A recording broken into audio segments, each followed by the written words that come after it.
But no, question, man. Yes, sir. With all the 5 brothers, bro, like how do you find your passion within that? Like how do you find, okay, this is what I want to do? You got 4 different personalities and beyond, you know, cousins, mothers, et cetera, et cetera. How did you find your passion within all that, you know? How did I find my passion? Which is production. Which I was just about to say, which is production, if y'all don't know. We'll get to that in a minute. Man, I found my passion, honestly, through my dad.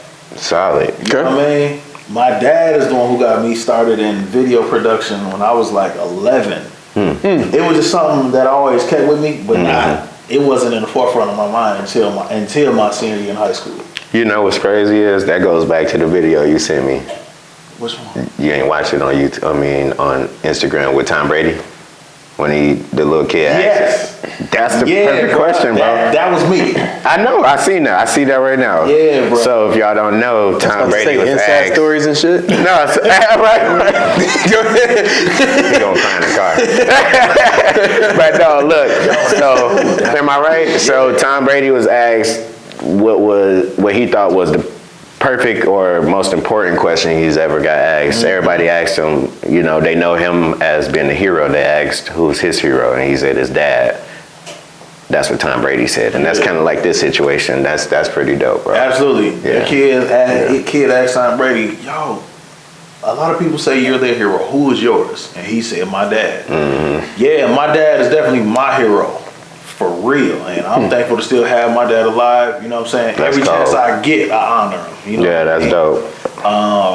Because if it wasn't for my pops, I wouldn't be where I'm at. You know what I'm saying? And every chance I get, I honor him. You know what I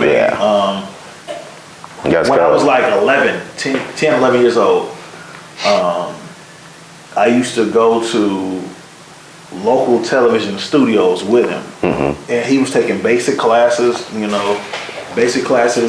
media, and I would go with him. I was just a little kid. They didn't say, yo, you got to pay for your son too. No, I was just in the corner looking at these cameras and lights like, man, that's crazy. Look at, and over time it just grew a part of me, and I had no idea I didn't want to be a videographer when I grew up. I didn't want to be a video producer.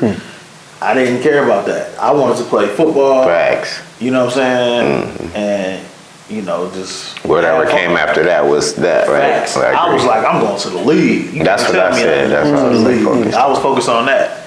And my senior year in high school, that's when I knew I was going to go into production, because I had transferred.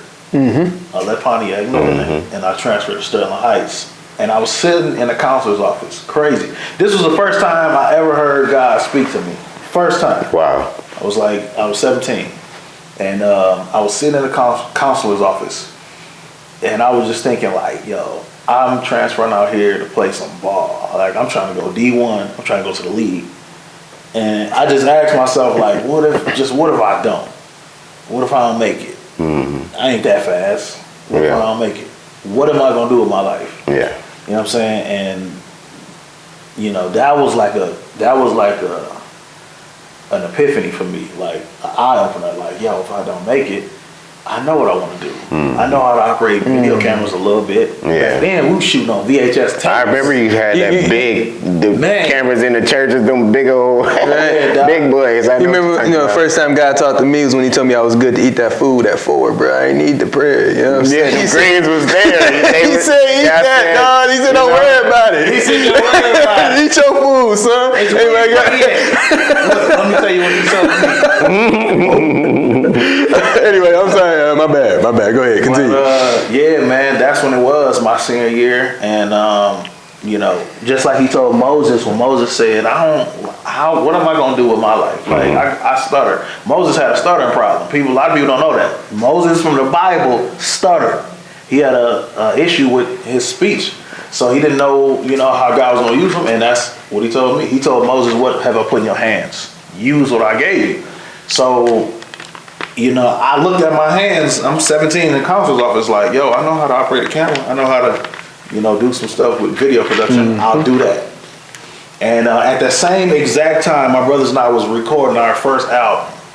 And every Friday, I would literally, during football season, I had games on Friday nights. But after the football season, they would come pick me up from Pontiac, come get me in Sterling Heights, and we'll drive out to Brownstown, Belleville area. Every Friday. We was doing that for like a whole year after football season. So in the midst of all of that, it was like, okay. And his brother's my people, by the way. Like they all my people. Yeah. But they started singing like some of their old songs every now and then. Had like a reunion concert. You know what I'm saying? Bro, they gave him like He was there, wasn't he? they gave him like they gave him like 2 lines in a song per song. That's it. Maybe a bar or 2, and he just was the backup singer. Bro, not like that. I used to think of Rutley as like the Jackson 5 family. You heard me? I used to think of him as like the Jackson 5 family. No lie. Like I could count on Rutley because I knew he wasn't in the streets doing nothing crazy. He gotta go to church. Not like that. Church is a beautiful thing. You know what I mean? So it was like, dog, I could trust dog in that. So let me let him go.